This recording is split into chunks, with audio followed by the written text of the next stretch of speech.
What's up, people? Eric here, and today we're going to do a deep dive of the math of the Overtone series.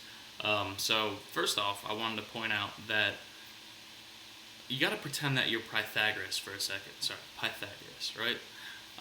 And what I wanted to do was imagine what it'd be like to be him in the 21st century, and you had access to tools from, a hardware store.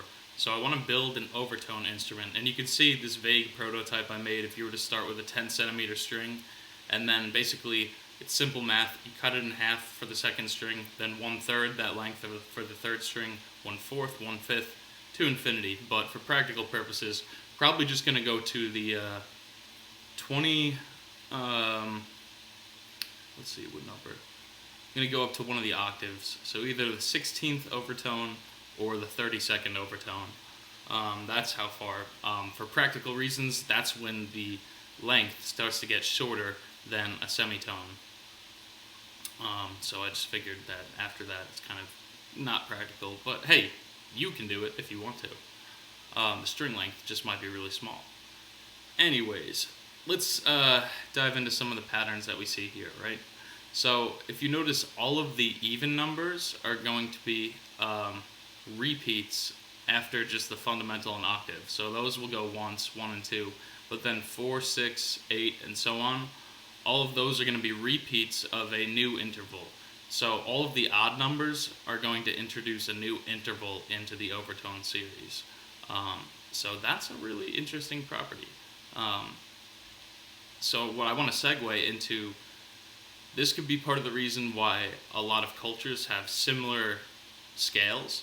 The major scale, at least the major triad, and the pentatonic scale are almost universally found within all cultures. So it seems like everyone picked up on this string thing a while ago. Let's see, what else is there to it? The flatted seventh comes pretty early on, and that could be a reason why the blues arose as a huge, prominent genre that just resonates with the human soul. Maybe I'm just reaching here, but you let me know what you think. Working down the line after, so we're at number 7 there, but if we work down to the 9th partial, we get what would be like a dominant 9 chord if you were to play all of the orange highlighted notes up to here so far. I don't know about you guys, but the dominant 9 chord sounds absolutely exquisite to me, and I wonder if that has something to do with the Overtone series. Unfortunately, once we have the pink highlighter here, our next two intervals, the 11th and 13th partial, they're going to be the ones that just don't fit into our 12-tone equal temperament system whatsoever.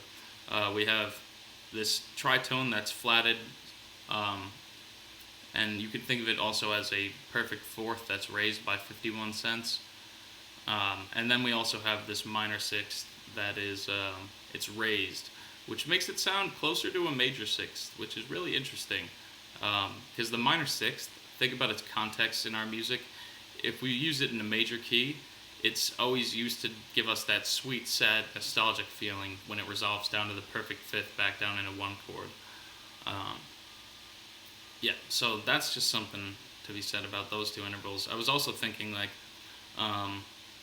other cultures seem to embrace microtones more than us, and I wonder if these slight variances, right, with the flat six and the tritone, I wonder if different cultures use those more. I know that Middle Eastern music, I'm pretty sure, uses a variation of the ninth, like the major second. It's like sharpened, I think, a little bit, or flattened.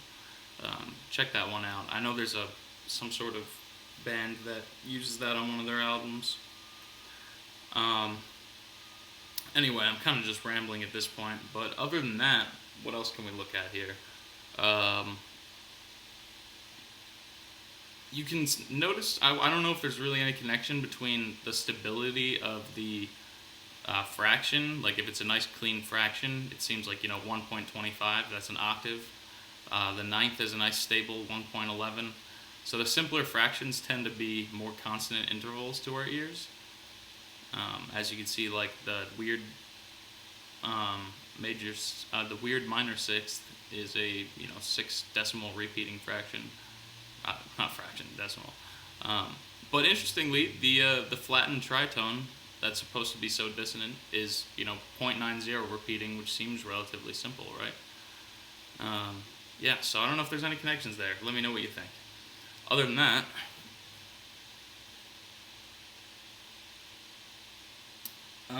yeah, I think that's it.